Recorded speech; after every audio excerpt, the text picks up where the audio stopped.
Hello, listener. I'm so happy you're here, but quick, before you listen to this podcast, log into Destiny. There's a glitch going on right now where you can do a 6-person raid, but with 12 people. That's something that's never happened to Destiny before. AJ and I are going to really quickly record this podcast because we have to get to the Destiny server. The Destiny raid, we're going to do what, AJ? It's Garden? Garden? We're going to do Garden. We're going to do the ice one, the snowy one. Not ice, the snowy one. We're going to go kick Tanix's and his dumb robot ass. I'm sick of him. He gave us so much problems for like 2 to 3 weeks. He was like, oh, I'm Tanix and I'm a big robot man. And I'm sick of it. So I'm getting all my homies together and we're going to go kick his goddamn ass. And that's happening today on Sunday. When you, listener, are hearing this, I hope that you can also go out and take advantage of the Destiny glitch where you can get 12 people into a raid. But that will be after Tuesday, which is when the weekly reset is. So if anything, it's almost certainly patched by now. But hey, you know what? That happens. No, hey, c'est la vie. It's hindsight, baby. I mean, hey, everybody, and welcome to Spiritual Successor. What the fuck? Jesus, okay. All of my speakers in this room are off. My phone is off. Everything is off, but there is a Discord notification, a ghost Discord. There it is again! A ghost Discord notification just somewhere, some machine. There it is again! What is happening? All right, I don't know. You're gonna get notifications. Our Final Fantasy Discord is popping off right now. You need to figure out what device is making the bloops, because our cool Final Fantasy Discord is just rocking out. I have no idea. Like, all of my speakers are off. My laptop is closed. My phone has headphones in it. I don't know what's happening, and it's actually driving me insane. It's driving me like mad. I didn't hear anything yet, but it's going to come. So if I just suddenly lose it in the middle of this podcast, it's because of our private Final Fantasy 14 Discord, which is so weird because I don't play Final Fantasy 14, but I'm still in that Discord. You have a character, though. You built a character. You're in the world. You just need to play more.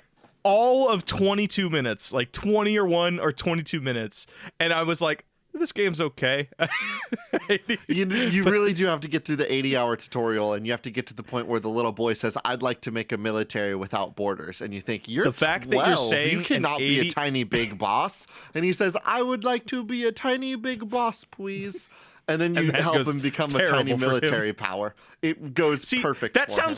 That sounds beautiful. That sounds lovely. That's an energy I could get behind. But the fact that there's an 8-quote, heavy quotes on this 80-hour tutorial to get to fun things, AJ, is an absolute. My mic is clipping, and I need to.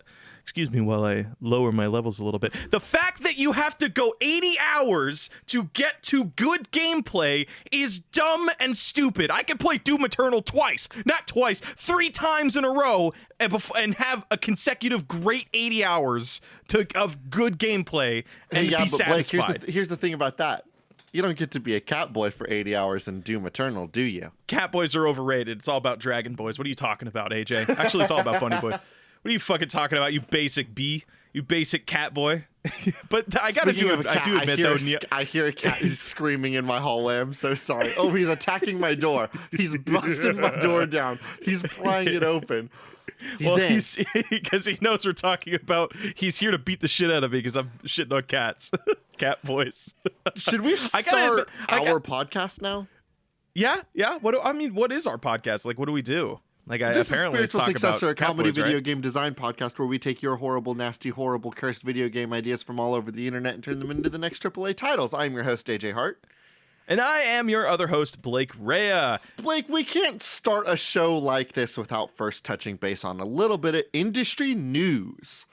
Oh, hello. Welcome to Spiritual Successor, a sometimes gaming news podcast, as AJ likes to say. So this week we had our Sony State of Play. Usually this comes with the idea that we're going to get more information on all of the lovely video games that we've been excited to hear about. However, if you're like me out there, then you've already forgotten all of the games that were in this week's State of Play. Just like you forgot about all of these games last time they showed them. They were like, Space Bullet Hell game. And I was like, oh yeah, that's a game. New Oddsworld game. Oh yeah, that's a game. Deathloop. Oh yeah, that's a game. And I realized that maybe I don't give a single crap about any of the Sony games because every single one had been deleted from my brain full hog. See, I don't understand how you can get like every other game. I'm like, okay, yeah, I there's. Of course, I forgot about the Freddy AJ, Fazbear here's video the thing. game. Here's the thing. Why No. wouldn't I? Here's the thing. I think it's easy to forget about games that don't fucking have gameplay trailers. And I've been feeling like a lot of the games that have been talked about over this past year were just like, hey, here's a still, here's a JPEG, here's some little teaser thing, but it's not actual gameplay. The fact that you can forget Deathloop does infuriate me, because Deathloop looks like a game that is going to happen, and it is in like 2 months, and is the only reason I'm buying a PS5. I've been hearing about Deathloop for 2 years. I'm over What are you talking it. about? I just want my hands on it. No, I think Deathloop got announced only a year ago, bro. No, Deathloop got announced at the same expo that Fallout 76 was announced. Yeah, fact check me on that, because I distinctly remember Todd Howard being on the stage when it happened. Deathloop was revealed at E3 2019, dude. It was only like a year ago. Was that not when 76 hit? No, 76 I think hit like let me fact check that. That's a game I don't think about much anymore. Which is such a bummer, because they've actually added a lot of things that I do really enjoy about that game. All right, so Fallout 76 was announced June at E3 2018, AJ. That was almost 2-3 years ago now. Okay, so Deathloop was a year after 76. Yeah, Deathloop, yes. Then Deathloop why does it feel like I've been hearing about it forever? Because it's the only game that people are talking about for PS. I mean, it's not the only game that people are talking about. That's a huge oversight. No, it is. Like I said, we forgot about the new Oddsworld and the Fazbear game. And you know what? I'm running my mouth. I can guarantee you there was something in the state of play that I've already forgotten. I mean, I didn't watch it. I just was like, I go to those lists that just like shows everything that was announced, because gamer announcers are very awkward. Not everybody can be like that one lady who announced that. Oh God, what was it was the one lady? It was that Cyberpunk. The lady game, that like, announced Tokyo Ghosts. Yeah, like not everybody can be super fun to listen to like her. It's always like, hey, we're here, we're reading a script. Check out this cool gameplay. I'm like, I don't care. I could just watch this trailer. I wait an extra hour and I could find. I don't know. It's very lazy, but whatever. I wonder what happened to her too, because she was the creative director, and I think like 2 months after she did that announcement, she left that company. Oh, well, that's a bummer. I mean, maybe she got offered another job. Hopefully she didn't have to leave for like sad reasons. Hopefully, yeah. But, she was one of the, as I understand it, she was one of the key members of Evil Within 1 and 2, and those games rip. Those games own bones. Fuck. Did you ever beat Evil Within 2? I know you were playing it like hardcore for a while, but did you ever? No, I need to get back into it. Was it just one of those games where it was like, oh, you were really into it hardcore, and then suddenly something else came out, and you just kind of had to focus on that? They took a linear horror game in Evil Within 1 and then turned it into like a open world survival game that made all of the monsters way less scary. I know how you feel about open worlds. AJ hates them with a deep burning passion. I hate thinks empty open worlds. Video games should just put me on rails and say, here's the cool video game that we're going to give you, and let me engage in that. Well, like Evil Within 2 was weird because like when you put the monsters in an open world and they become like a common issue you have to face, they become far less horrifying. The nasty crawly dogs that skitter around, they were scary the first time. And then I realized every time I needed to go to any of the houses to scavenge for gear, I was going to have to deal with that. Think about how many times you were actually scared of a zombie in The Last of Us. Not very often, huh? Well, Last of Us, I wouldn't necessarily consider a scary horror game. I consider it more of just like a gritty drama. But those I zombies see what you, those monsters in Evil Within 2 I see what you. Well, the moment you put it into an open world, it loses all sense of tension, because you can, in an open world, you could theoretically just avoid all of those encounters. The reason, like, I see why you like. I do agree with you that I think a lot of horror games don't work as open worlds, because then you can choose what to be scared of and what not to be. Or that's why I think the first Resident Evil is so good, because you're in an isolated location and you have to deal with the things that are in front of you, and there's this tension of not wanting to. So the moment you're in an open world, it's like I felt a similar thing when I just got finished playing Sinking City, which is an open world horror game, and it got to the point where I'm like, I just don't want to deal with these monsters, so I just run by them. And I think that's a common issue with like a lot of open world horror games. But you know what? Beside the point. Deathloop's coming out. It's a fucking great game, and I can't believe I'm gonna have to pay $500 to play this one goddamn game. But it's Arcane, and I'm about to have to drop $500 to play a standalone DLC. So don't even worry about it, bud. What, are you talking about the Final Fantasy 14 thing? Final Fantasy 7 episode Yuffie. Sorry. God, you're gonna have to. Oh my God! We're getting closer bastard. to the reason why I brought up the state of play in the first place. Thank you for bringing me to Final Fantasy VII, because not only are we getting Final Fantasy VII standalone DLC PS5 exclusive episode Yuffie, we are also getting Final Fantasy VII: The First Soldier, a cell phone mobile game set in the Final Fantasy VII universe. That is a battle royale. Dude, you and I should play that on the YouTube channel. Like when it drops, you and I, we can go duos and fucking play Final Fantasy Battle Royale. And I just need to touch base on this because the sentence Final Fantasy VII Battle Royale is a wild sentence. There's so much there that I feel like is chomping our flavor and our bit. And it is, of course, yet again, Final Fantasy and Square Enix that is doing this to us. How dare they? You know what's so funny? Every couple of weeks, we have to come back to Final Fantasy, whatever the funny one we made was. Because it's titled Final Fantasy VII: The First Soldier. This mobile battle royale phone game is going to be the key story of how the whole like Super Soldier project story it's all the story of the Super Soldier project of Final Fantasy VII is all going to be in this stupid mobile game, which is important because that's who the main villain and the main character are. They are both soldiers. Anyway, I can't believe that Nomura is doing this to us again. I'm warning all of you right now. Nomura made us play 13 Kingdom Hearts games. He's going to make us play 7 Final Fantasy VII games. Wait a second. Do you think this Battle Royale is going to have a story? Yes. Like an overarching narrative that you have to go through? I just said it's going to be. It is the actual story of the first soldier. How the fuck do you do that? Is it supposed to be like series? It's going to be seasonal story events about like, the soldier program continuing through the process as they find the first soldier, and they're going to be like, oh, this candidate's got some real talent behind him. Is it supposed to be like the winner of the battle royale is the ultimate soldier is the best first soldier fighter, that they will then try to build the whole like soldier program behind? Yeah. It's going to be important. God, man. It's going to be how the Shinra Foundation ended up creating and why the Shinra Foundation created these horrible, nasty soldier people. Man. Well, do you think people are going to play it? Do you think Battle Royale phone games work? Dude. Day one, I'm loading in.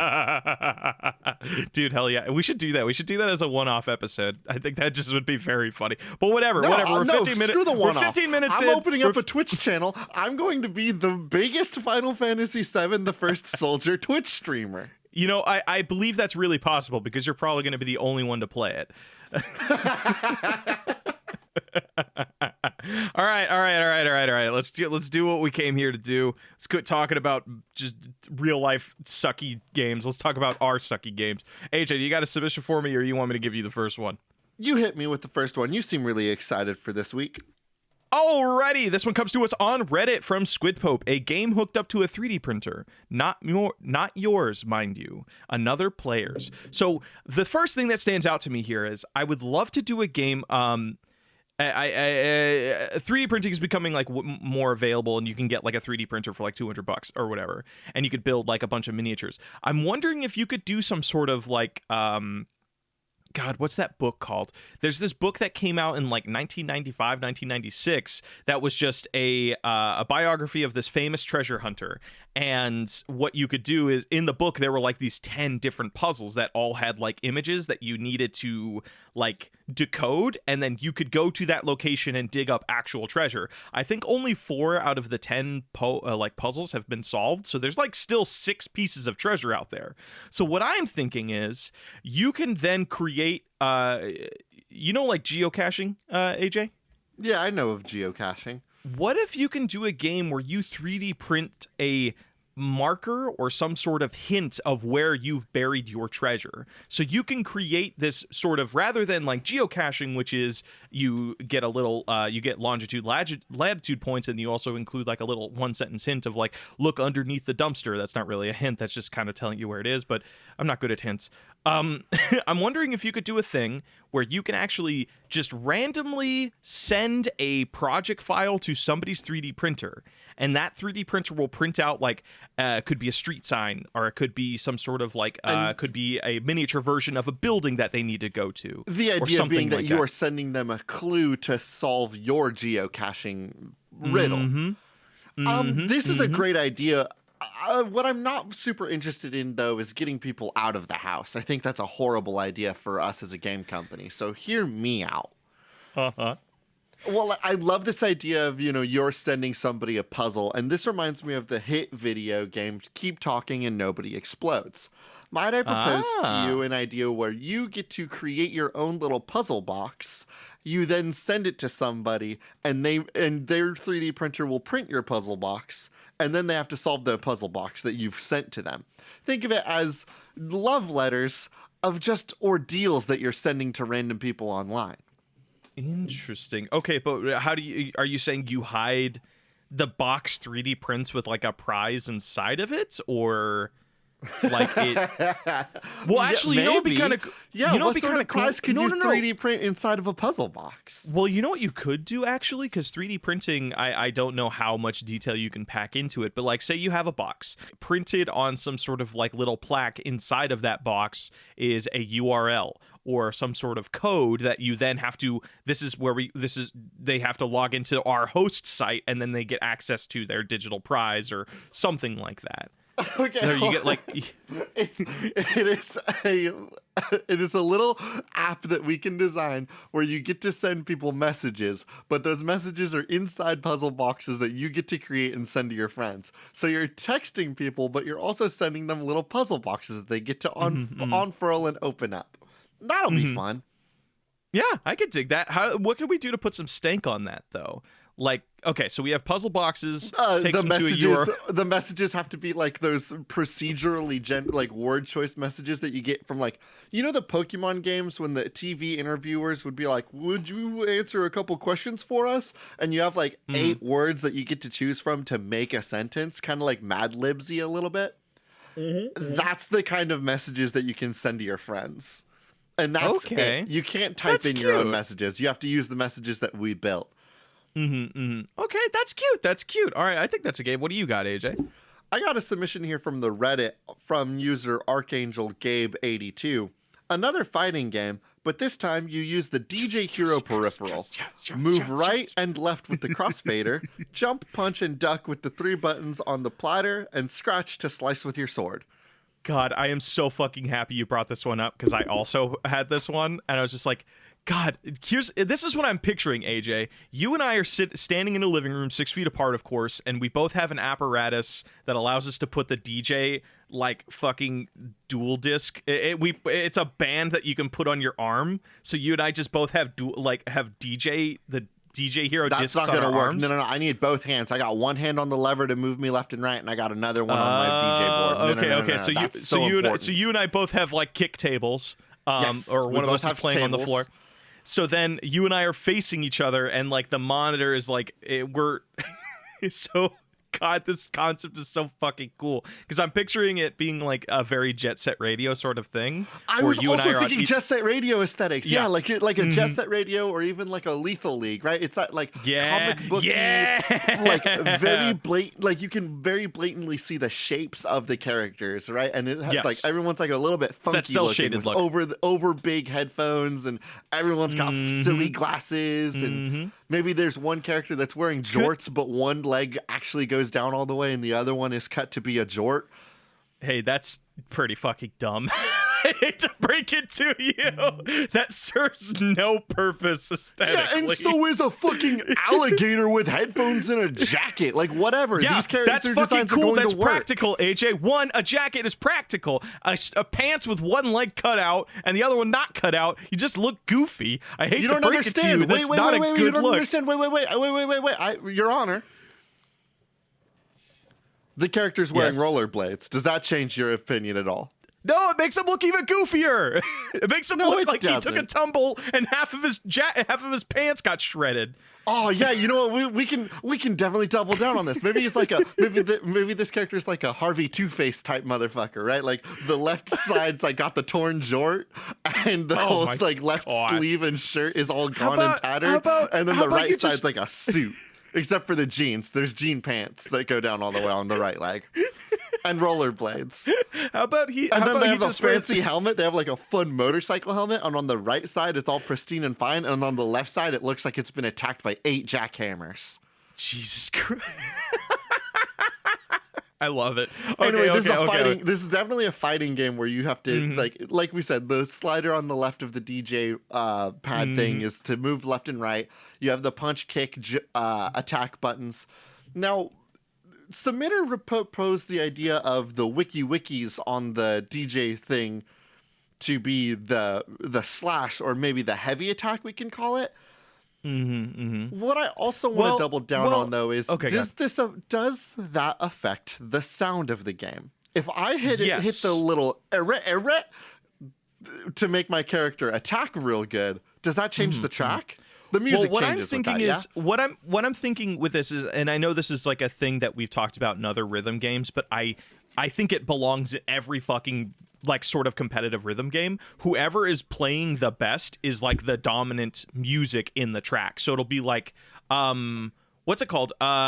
Divinity Original Sin has this really fucking cool mechanic where when you're attacking, and it's so subtle, but it's so cool. But when you're in your character creation, you actually pick the instrument that represents you. And when you are in a fight with everybody else in your party, the instrument in that track is boosted, and you can hear it above any other instrument in the track. And it's just a complete flavor of life thing. And I think that's something you can Wait, apply what to is this. this in? Divinity Original Sin. Interesting. So like okay. if you pick like a lute, like you suddenly during the combat phase, you suddenly hear a lute just like kick in and just like fucking shred, and it's so cool. It's just such a subtle thing, but it's something I love, and I feel if you're doing it in a rhythm game, you can make that the forefront. So like, say you and I Did are. you ever see anybody play Fuser or know what Fuser is? No, I have never heard of that game before. So Fuser is this new DJ type song. While I'm trying to describe it, go ahead and pull it up so you have a better understanding of what I'm talking about. Oh, It's a wait, new no, DJ wait, style no, game I do where- know this game. I do Okay. know this game. I remember seeing the art, and I was like, oh, that's kind of cool. Yeah, it's a DJ style game where all of the tracks have been broken down into like 4 types of audio files, and you can then just remix all of them together. What if this fighting game, when you select a character, they come with their own tracks that you can then select that are going to be used for the remix that plays during the fight scene? So when you choose So your is it- character, that is is this also one of those- choosing the music that it comes, or at least the samples that will be in the backtrack to the game. Well, what I'm thinking is I think you would do a thing where like each stage has its own track, and then certain parts are swapped out of it depending on who your character is. So like when you're in like the subway underground stage, it does play this one particular track, but depending on what players are in the ring dictates Yeah, it. So I like, chose the Daft Punk character, which is 2 characters in one. It's one robot with Sweet. 2 heads. And so when I load into the game, no matter what the background track is, it's always going to be chanting one more time. Okay. Boo, boo, And boo. then I take in what's that one more dude? time. I bring in Breakbot, the French disco artist. Of course. Now, what yeah, would that so, character look like? He has a disco ball for a head. Okay. And basically, anytime he activates his ultimate, like just spotlights drop from the top of the frame and just shine on his head, and it's just like you just see lights fucking spin around the whole stage, basically. But here's something I want to add a little bit of not stink on this, but a little bit of another wrinkle. So one of the big things about fighting games, correct me if I'm wrong, is getting into that flow state where a person can't counter you. So like you get them backed into a corner and you're going punch, punch, punch, punch, kick, kick, kick, and you're trying to. When you start hitting that combo, yeah. Yeah, you get that combo flow state. What if we figure out a way of like you built up your meter by just doing attacks, and then you activate your ultimate or you activate your combo, and then it becomes a little mini rhythm game. So like, remember in Guitar Hero with the solo phase where everything turns blue and you have to hit every single note to get that full power, that full high score bonus, but if you miss a note it just goes back to regular non-solo phase? What if you do something like that? So it'll be like, hey, I just built up my meter with my Breakbot character. I go in for the attack on you, I activate it, I land that first punch, and then it becomes like DJ Hero, where you see a little rail come towards you where you need to make sure you press the right buttons in the right sequence. The music but it's like kicks up. super fast. Like you have to get it really fast so that you can do this combo nice. If you do the combo and those hits within that little rhythm mini game really good, then the alt's going to hit harder. Can I say really quick, I'm infatuated with the thought. You were talking about actual fighting game tactics, about putting somebody in the corner and really just railing on them. I want you to imagine you're watching a fighting game and that like moment happens where the character's getting blasted into the corner, and replace all of those normal video game hit effects with like the little hit markers, drum hits, high snares, and eras of electronic music, all just going ape shit in that corner. Yeah, and then when the combo's done, it goes back crunch. to the rest of the song. That's going to rule, actually. I wonder if there is a way you can do this. If you can, I have no idea if this is possible. We can do it. Maybe. Well, no. Like, you know what I'm getting like a feel for? Remember in those Mystery Skulls music videos that are animated, that animated series with like the Scooby-Doo sort of things, their heads are always moving to the beat of the music. I'm wondering if you can do this game to where you time out the punches, if punches always land on notes in a song. So basically every punch is in rhythm with the song. It not like you're punching to the rhythm. It's just like the way everything's timed out, it can only land on a note in the song. Okay, so hear me basically out. everything is do this, moving to the rhythm. Perhaps we lean in more of a Cadence of Hyrule thing. A character can only attack on their rhythm. Yeah. So when you play the game, you select a character, every character has their own rhythm to it. There's like a lightweight character that gets to attack more often, or there's a heavyweight character that attacks less often but has higher damage. You're going to run into it. issues with that. I think you're going to run into issues with that because if you're talking about BPM and both players are hearing the same song, one of them is not going to be able to beat to the rhythm. I think everybody has to follow the rhythm of the stage. So like some stages will be much faster rhythm, some stages will be slower rhythm. But I think if you were to have two characters with different BPM, different characters can attack on different. It's the same BPM, but maybe one character can only hit on 2s and 4s, and the other character can hit on like 1, 2, 3, 4. If that makes any sense. No, because I feel like the moment you do something like that, then everything's out of sync. So like if a character can attack more than another, it's not going to, unless you like rapidly, unless you hinder them, like their punches don't do shit. Like I feel like you're going to run into a situation where a person can attack all the time. A little bit of super armor, right? I think that's I could be talking out of my ass here, but I think that there are some characters in normal fighting games already that have that. I want to say Potemkin from Guilty Gear has a level of like super armor that he can strike through and doesn't suffer from the same stuns that other fighting characters do because he's a slower unit.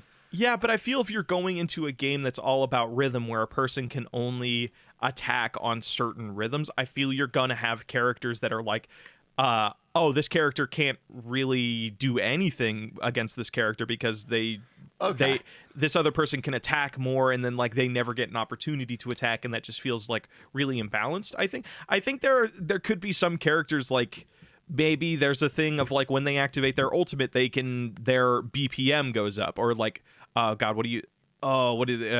what they call it, like what's a fighting word your bashes per minute or something like that. Sorry, I've already decided on the name of the game, and the name of the game is beats per minute. Keep going though. Beats per minute, sweet. Oh, that's a good fucking name. But I'm saying or battles per minute. No, it's beats per minute because that's what BPM is. It's the musical thing. Yep. Oh yeah, of course. Okay. So then basically each person, like when you hit that high, your instrument that you chose for that character or the instrument that represents that character kicks up. So God, there's gonna be like if there's like fucking like let's say there's 8 characters in the starter game and each one of them has a track that influences like each stage, god, the album for this game is going to be fucking wild. Cuz be like, "Hey man, can you play me the construction site scene, but I want it to have Breakbot fighting Deadmau5." And well, then here's how the soundtrack works is because everything is just like sampled and like the characters have all kind of been pre-selected. Every track is like the name of the character cross whatever the name of the other character is, or versus the other character, right? So like, and the name of the stage. Give me out 2 electronic character names. Give me 2 character names. I'm thinking Crescendo and Mystery Skulls. Mystery Skulls. Sure, it's just Mystery Skulls. So if you load into the game and like I've chosen the character Crescendo and you've chosen the character Mystery Skull, then the track is going to be Crescendo versus Mystery Skull, and then whatever the stage level is. Yeah. So, oh, dude, you have like just like sweet like it looks like code basically, where you have like 00 dash like / Mystery Skulls / Crescendo / the stage. I'm thinking we'll do 6 characters and then we'll do 4 stages. So 6 times 6 times 4, that is, hit me, Blake, with it. You're good at quick math. 6 times 6 times 4 is 144, AJ. Nailed it first try. It's not like we had to cut anything out there. No, we didn't. You're so good at math. And so that means that we'll have 144 tracks. Are all of them going to be bangers? Fuck no. Some of them are going to suck. Whoa. That's going to be fucking wild, dude. Jesus. All right, hey, that's going to be a killer album. We could put that on like God, how many vinyls did the Hamilton musical come with? I think it was like 4 vinyls made up the whole like Hamilton musical. Well, the tracks are only going to be like 3 minutes long because they're on loop. It's a fighting game. All right. 144 times, let's say 3 minutes is 432 minutes. You're looking at 7 hours worth of music, AJ. Holy fuck. Yeah. That's more than Hamilton. Hamilton's a 3-hour play. Yeah, but I think it's less than Cadence of Hyrule, which, like, come on, we could beat Cadence of Hyrule. You're right. God, I still need to play that game. That game looks like so much fun. Blake, I'm going to put a pin in this. Hit me with another video game, and let's move fast. All right, this one comes to us on Twitter from It's Not a Leap Year, so who cares about February in your eyes? A gothic horror gardening sim with toxic plants and mushrooms. AJ, I don't know if you've ever heard of this, but there is a fucking crazy-ass garden in the UK called Alnwick. I believe it's, Alnwick Garden, and everything in that garden is poisonous plants, mushrooms, and things that'll make you fucking die. Like I could go for an omelet bar right about now. Go for a what? An omelet bar? A little omelet bar joke for those out there that are always thinking about omelets like me. It's fine. Sometimes jokes don't hit. Keep going. AJ never changed, man. I love you. You're the only guy I know who will go off on a tangent about omelets. The only person I know. But there's this place called Alnwick, which is a garden in the UK that has everything in the garden is a poisonous plant. So you have things like nightshade or other things. So I'm wondering if you can do a Stardew-esque Valley game, but there is a poison mechanic in it of like, because if you're working with these plants, I am imagining the risk of toxicity or the risk of accidentally poisoning yourself. And guess what, AJ? This game is fucking permadeath. So this game, you actually, imagine putting in the hundreds of hours that Stardew Valley requires, but then there is permadeath. Hey, and if Blake, you die, what's up? I love this. There is one caveat I'm going to do because this is a cool game that shouldn't be made. It's not toxic like poison. It's toxic like gamer communities toxic. You want to explain that one? I think that you load in and you walk into the gardens and all the gardens are just like really mean. All the plants start talking and they won't stop saying mean things and they try to correct you all the time. Like you start watering one of the plants and the other one's like, nice try, idiot. This one doesn't need to be watered every single day. Die. You have to know everything about me to like me. You call yourself a gardener and you can't even name 15 plants? What are you doing? Oh no, a game. wow, and then like if you put in like 15 hours, the game starts to like really rail on you, and like all the plants will be all like, wow, 15 hours and you haven't even rolled credits yet. You know, some speedrunners can do this game in 8 minutes. I Wow. wonder if you could do a thing, because I'm playing this other game right now, and it actually threw me through a loop. I was playing GTFO, which is like a big horror like FPS shooter game. It takes your Steam username and uses that as your like call sign in the game, and I was like, oh, that was a little creepy for a second, but it was very cool. What if this thing actually took some of your data from your platform? So does it keep track of other games that you play? Does it keep track of like other things that you're doing, like communications you've had with other people? It's like, hey, I overheard your conversation online. It absolutely online. does start looking at the other games that you've played, and we'll like start loading in spoilers. So if you play the game too long, no. the plants will start to spoil other video games for you. Hey, be careful around the spoiler onions. They'll tell you the ending to Final Fantasy VII before you finished it. And like,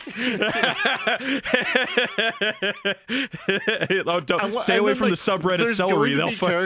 There's going to be character customization, but I think that if you start to like dress your character up and you go into the gardens, there's going to be one plant that like it talks to you like the mean villagers from the old Animal Crossing games. That's like, Jesus Christ, you dress like this? This is how you leave the house every single day? Are you kidding me?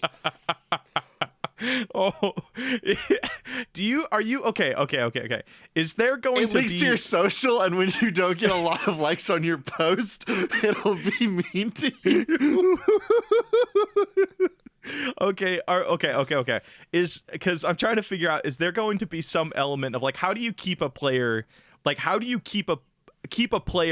playing that game when all they get is hate? Easy. Like, I'm trying to figure out like how if the player's good at the game, like super good, like they get one compliment. It's a tsundere it's plants. not even that the plants are nice, it's that they stop being mean. If you've perfectly managed your garden, right, like there's no like overwatering or underwatering, you've got all the right nutrients going to all of the right plants, you don't have any like plants growing too big next to the little ones, making them not get any good sunlight.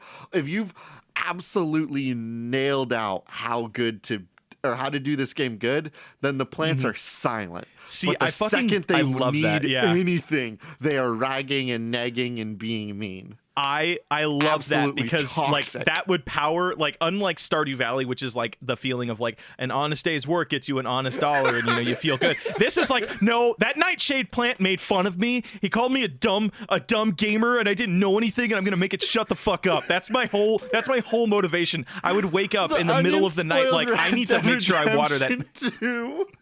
I need to water it. But like, it would be such a hateful game of like, I only play this game. I don't get any joy from this game. I just want those plants to quit making fun of me. I just fucking hate them so much. I know what everybody's thinking. Hey, if you're playing this game, why would you even bother with it, right? Easy. When you signed up for the video game, we requested your email address and phone number so that we could spam you with texts and emails that also nag you and are mean and toxic if you haven't logged in long enough. God, that reminds me. So this girl I dated back in high school, her mom was super into this. God, what was it called? Farmville or something? It was like one of those games where you have to like. You just have to dig for Farmville? Yeah, I think it was called Farmville, but it was the one where like, hey, the you Facebook can set up game? No. It was a phone game. Oh, okay. Where basically it was like a Farmville adjacent knockoff, whatever. But it was one of those games where it'd be like, hey, you can grow this little wheat field, but it's going to take 13 hours to build it, so you have to wait a long time, or just pay for it to accelerate it. The thing that they would fucking do, because I ended up getting into this game so all of us would like play it together, they would send you these fucking emails of like, it's been a while since we've seen you, it's been a while since you came and watered these plants. Imagine that, but it's just an insult at unpredicted times during the day. Yeah, it's like the little owl from Duolingo that guilt trips you, except it's onions and they're sending you spoilers. They're critiquing your Instagram feed. It just sends you a spoiler like the day a game releases. Be like, hey, the day Deathloop comes out, it's like, hey, here's a full. This is what happens to your character at the end of that game. Like, fuck. You get the spoiler onion. If this game had been out like a couple months ago, I think that there would have been a moment where like we would have sent a nationwide push notification on this game of being like, Last of Us 2 spoiler leak just dropped a month early. Better get gardening, idiot. But you know what would be so fucked up? I'm wondering if it would be funnier if you can do a thing where you don't know if it's going to be a spoiler or not. So like it gives you a message like you have something in your inbox on this kill game. So but it's like you need to know, be like, oh, is that telling me something is done? Like it's time for watering? Or is this just something fucking with me? Is this going to be a random ass spoiler? Like, cause here's the thing, like that fits fucking toxic gamer culture so much though, right? It'll be like, hey, we're just gonna post something out of random and you get a notification, oh, there's something going on the subreddit. Oh, guess I just got fucking spoiled for this whole thing that I really was enjoying playing.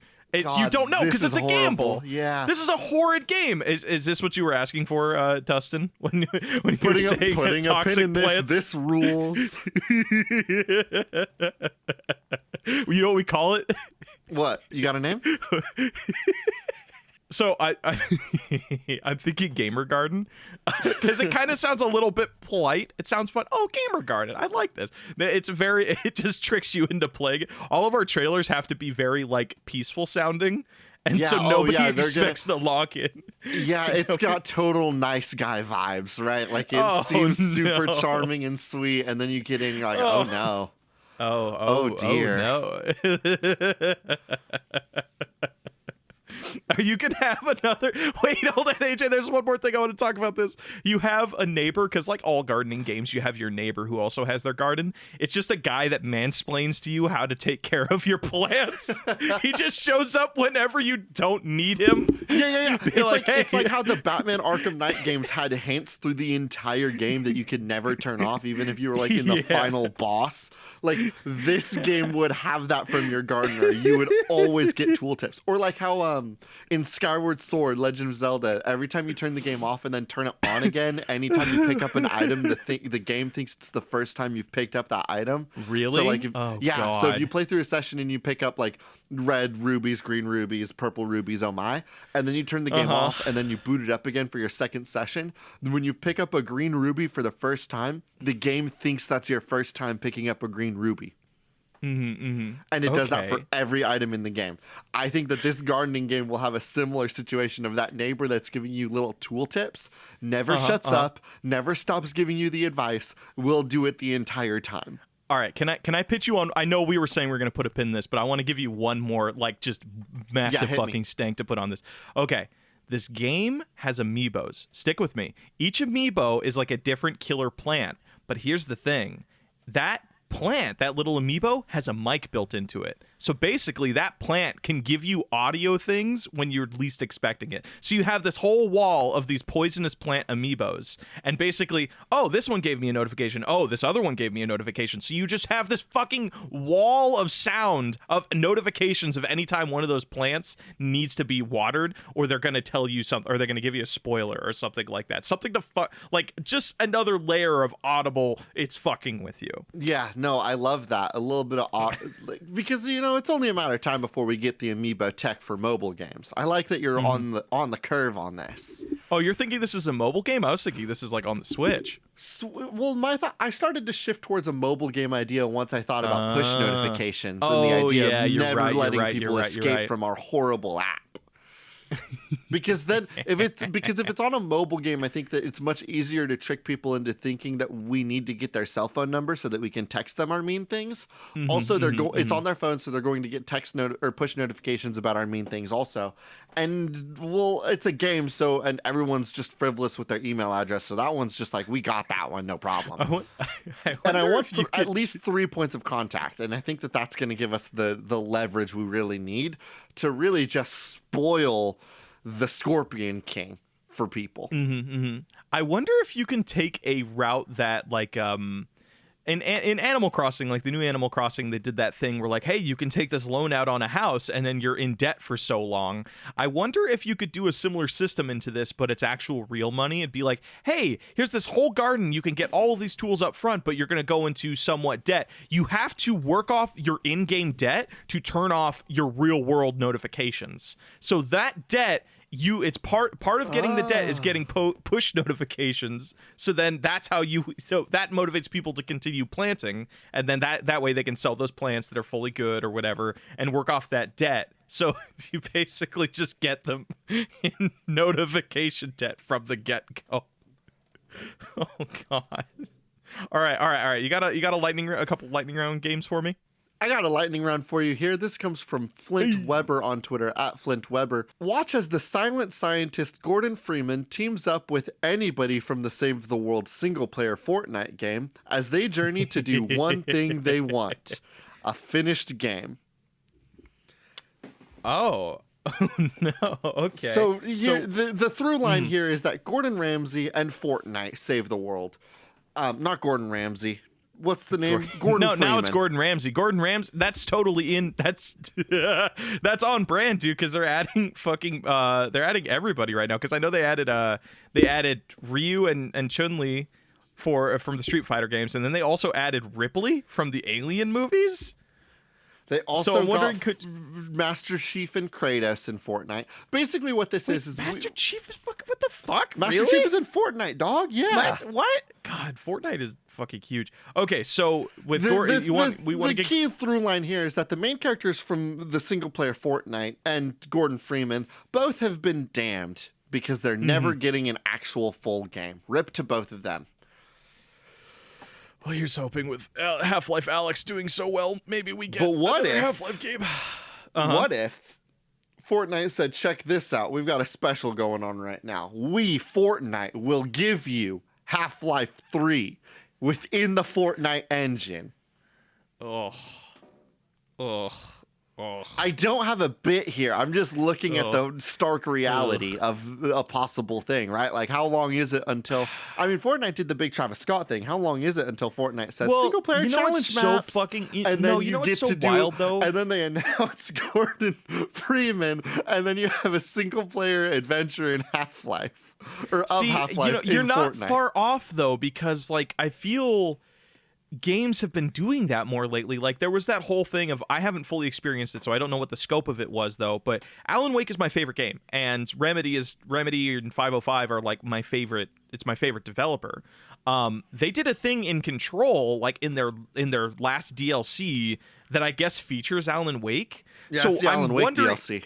Yeah. So I'm wondering if you're not far off on like people starting like big games being used to platform as teasers for upcoming games. So it'll be like, your thing of like of Morgan Freeman will be like, yeah, there's this whole we replaced Tilted Towers. I don't even know if that fucking exists anymore.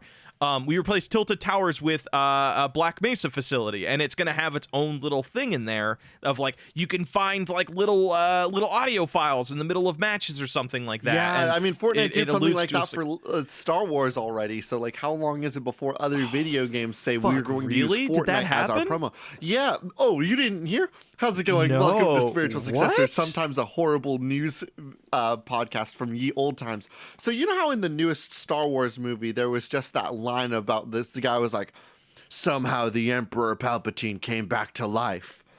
And a lot of us were like, what? Wow, they really just one-lined that one, huh? Well, they didn't. Here's the catch. In order to understand the real lore of how and when Emperor Palpatine came back to life, you have to find the audio logs in Fortnite. This isn't a bit. Whoa. And we're never going to think of anything funnier than that, Blake. That's the worst part, is that it's the funniest thing imaginable. Like, and okay, they put Star Wars canon in Fortnite. See, that's so fucking wild, because that truly gives me a sense of like scope of how big Fortnite really truly is. Oh, yeah. It's like, you always hear about like Fortnite's huge, but the fact that Fortnite fucking teamed up with Star Wars as like a property that is very famously frugal with sharing it with other things. It's very like kept close to the chest, either by Lucasfilm or, you know, EA or fucking Disney. The fact that they fucking teamed up and were like, yeah, this is canonic to this multi-billion-dollar movie. Like, what? Fucking yeah. Fortnite is impressively large, and I know that like a lot of like gamers TM like will be like, oh, Fortnite. Like, there needs to be like a level of like acceptance and astonishment, I guess, about like how massive it is. And so like, Monster Hunter recently did, well, not even recently anymore, but they did a crossover event with like The Witcher, right? You could load in as Geralt Rivia. You did a little fun voice-acted single-player experience, and you got to fight a cool lich thing. The lich plant, the mean tree. And so how long is it until Fortnite 1 does a crossover event with another video game, right? Like there will come a point when a video game says, we're building hype for our game, and so we'd like to do a Fortnite crossover. When is that, and what IP will it be? Will it be a single-player Gordon Freeman experience? Probably not, but we know that we... let me use the suck force really quick. Channel that shit. We know that at some point, Halo will need to do damage control on their IP and build hype for their next experience before it comes out. Oh, you mean on Halo Infinite? Halo, here's Suck Force. Here it comes inbound. There will be a Fortnite Halo event wherein the new Halo video game guns will be first accessible in Fortnite. So people will get to feel what those guns will feel like in Halo. How about this? I'll do you one better. Cortana is a findable thing in the universe, or in the map of Fortnite. And if you're master, yeah, no. Like, let's be realistic. They're not gonna do guns. They're gonna do if they're. No, if, you don't if think so? I look. Imagine like a gun like the Needler, right? When we all felt the Needler for the first time, it was like a new and like astonishing experience. I'm saying that overrated. Fortnite, whatever the next Needler is, whatever the next gun that is unique to the Halo game is, they will put it in Fortnite first, so people can feel that gun. No. No, AJ. This is what they're gonna do, because they're not gonna build new assets for that. You know what they're gonna do? They're gonna make, if you're Master Chief, you can fucking dual wield Fortnite guns, dude. You could dual wield pickaxes, because that, like, here's the thing. Everybody talks about how great the Needler was. I'm like, okay, it's fun, but you know what was more powerful? Dual wielding double SMGs. We have not been able to do that since Halo 2, AJ, and you know how much that upsets me as a person. That's not true. You can do it in Halo 3. What are you talking about? What? No, I don't think you can dual wield SMGs. I remember that being like, I remember being so fucking livid about that. I don't think you were able to dual wield SMGs at the same time. You were able to dual wield, just not two SMGs at the same time. Oh, did it have to be a separate gun, like an SMG, it had to be like a separate, and then the spiker? Yeah, and then a Needler or whatever. Yeah, okay. I don't think you could dual wield double SMGs like you could in Halo 2. And I remember being so fucking frustrated about that as a person. But regardless, okay, so let's go back to the original submission of, so it's Gordon Freeman and oh god, I wonder if they would I totally forgot that there was a part of the submission about the single player Fortnite thing. No, that's wicked dead. Like, I can't even crack jokes about it. I wish it wasn't. The single player Fortnite ruled. A little tower defense game where you got to build a fort and defend it with your friends. Hell yeah, that owned bones. I played that game for like 2 weeks, and then they dropped the battle royale thing, and I thought, I'm not going to touch that. Little did I know what beast that was going to become. Well, honestly, and going back to a point you were making of like how a lot of people like to shit on Fortnite, dude, it's big for a reason. The gameplay loop is fun. It just so happens to be super popular, and everybody's like, oh, it's so popular, so it has to be bad. Like, another good one is like Call of Duty. Yes, I think the stories in Call of Duty can be problematic and bad, whatever. But like, gameplay loop, it's fun. Like, doing multiplayer with other people. I mean, the community is fucking toxic, don't get me wrong, but like, I think those games are big for a reason. People like playing them. It's like, it's the same reason people play FIFA every year. Is there a lot going on in FIFA? No, but it's just fun. Boop, boop, boop, boop, boop, boop, boop. Games are fun? Yeah, games are fun, man. Who gives a shit if they're fucking famous? I mean, not famous. Who gives a shit if the game is big like Fortnite? Like, if it's fun and it brings you joy, have fun. Have fun. It's like all those people shitting on, like, Minecraft Let's Players. Like, oh, all you play is Minecraft. Like, yeah, so what? They fucking are having a good time. Why you gotta shit on their good time? Little known fact, I think gamer culture's kind of shitty and really bad about, like, telling other people. Dog. Yeah, like fucking like people talking like, hey, this game that not many people like brings me a lot of joy, and it makes me feel happy. Like that, like fucking good for you, dude. Like be happy. Like why we gotta be shitting on people for being happy about games that they like? I don't know. There's an interesting discussion. How's it going? Welcome to Spiritual Successor, sometimes a recommendation podcast. There's this incredible thing from Waypoint Radio that they just did where Austin Walker, Gita Jackson, and a third person, I don't remember the name, they talk about gamer culture, and they talk about like the relation between like being somebody that plays games and wanting to identify as a gamer in a really interesting way, because like there's an interesting dichotomy in how like people who don't play games look at the word gamer and like the culture of video gamers, and then the way that people that do play video games and engage with game culture look at gamers and game culture, and it's an interesting little difference, and I definitely recommend people go check out Waypoint Radio. Okay. All right. I think that's great. I think we also need to close out the episode. We need to pick a choose a video game that should not be made. Now, so Blake, what was our game last week? It was High Seas, which I believe was a rhythm game. A rhythm game about not getting legal rights so that people would DMCA themselves. I think we got to pick something that isn't a rhythm game. Do we want to do something that's a little bit for us because I really like beats per minute, or do we do something a little bit for the brand and do that toxic gardening game? Well, I think we should do the gardening game primarily for two reasons. One, it's unlike, I think it's unlike something we've made. I feel like we've made Rhythm Fighters before, and I want to make our next game kind of different. Two, we did just do a rhythm game last week. Hey, Blake, is there a common theme of us creating video games that are built to trap people? Yeah, like that's I feel like when I look at Spiritual Successor, I look at it as like, hey, I want to make games that all of them trap have people. Elements of like things that we fucking hate in real life, like microtransactions, things that trap you in weird payment loops, or games that are about like that are commentary on toxic bullshit culture, toxic gamer culture. So I feel like that's been a common theme through a lot of our games. I feel like very rarely are our games like actually good. So Gamer Gardens is the thing that we're looking at now. Yeah, Gamer Gardens. Is there any way we could spice that up a little bit? Toxic. I mean, you could also just call it Toxic Garden, like Toxic Gamer Garden. What was the name of the garden that you called? The Omelet Garden? The Alnwick, yes. That's not a very buzzing word, is it? All right, AJ, this is what we call this game. It's called Ninja Garden. Ninja Garden? No, is that just a play because it sounds like Ninja Gaiden?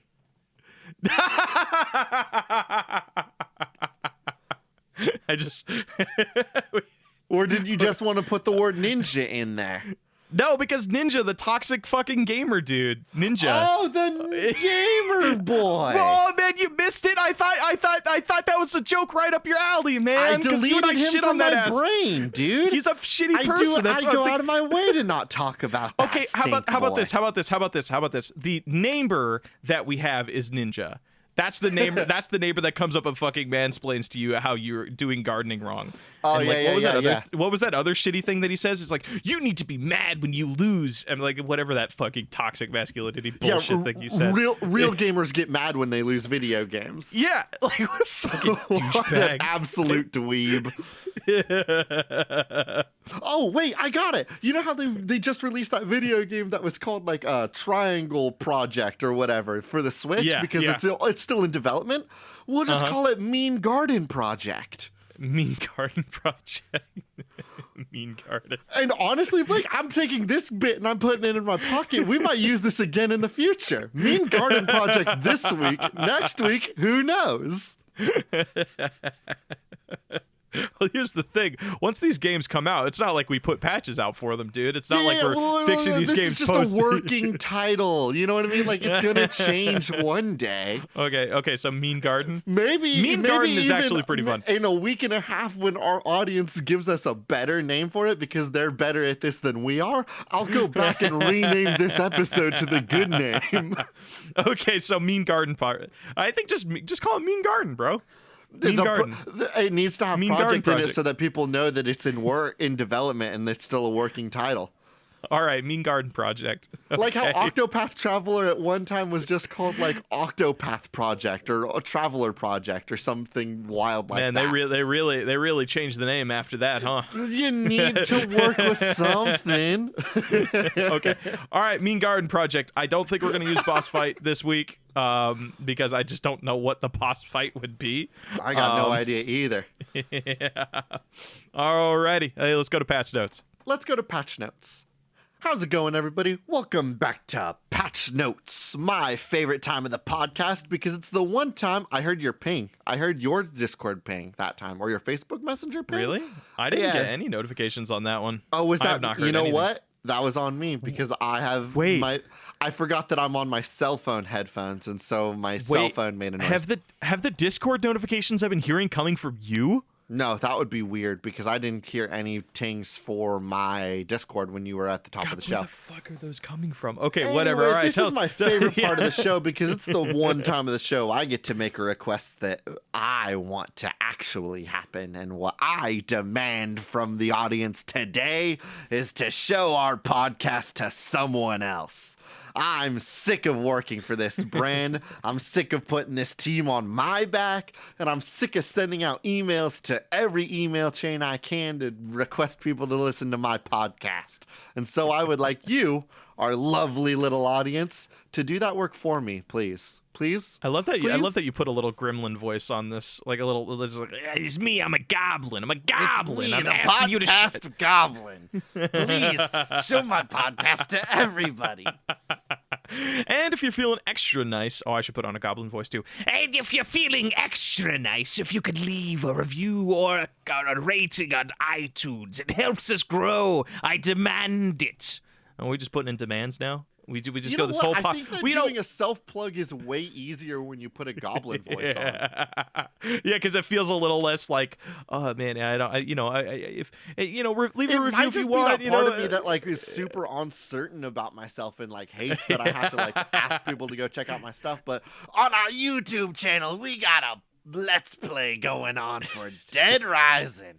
And We're you a can couple go of check that dads. out. It's 2 hours long. That voice hurts. Anyway, thank you all so much for listening to our podcast. Our intro and outro music is Cheap Shot by Anna Monoguchi, an excellent song from an excellent band for an excellent game. I've been your host, AJ Hart. And I have been your other host, Blake Ray. And I have been your other host, Blake Raya. Man, I'm clipping. Man, Goblin voice clips my mic. That's not helpful for me. I'm going to hate that later. All right, everybody. This has been Spiritual Successor, and these are cool games That should not be made.